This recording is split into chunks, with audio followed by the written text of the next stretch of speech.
ગુજરાતની લોકકલા અને સંગીત જગત માટે એક અત્યંત ગૌરવપૂર્ણ સમાચાર સામે આવ્યા છે।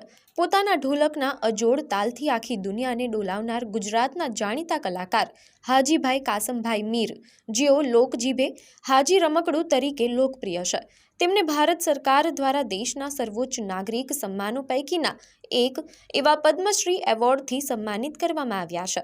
કલા ક્ષેત્રે ખાસ કરીને ઢોલક વાદનમાં તેમના આજીવન અને અનન્ય યોગદાન બદલ આ પ્રતિષ્ઠિત એવોર્ડની જાહેરાત કરવામાં આવી છે।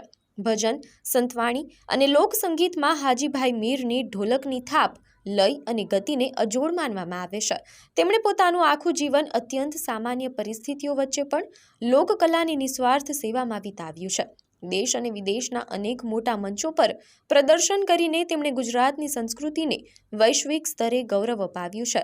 કલાની સાથે સાથે સેવાભાવના અનોખા પ્રતીક એવા હાજીભાઈએ અત્યાર સુધીમાં ગૌશાળાઓના લાભાર્થે અને અન્ય સામાજિક કાર્યો માટે 20,000થી વધુ પ્રોગ્રામો કર્યા છે।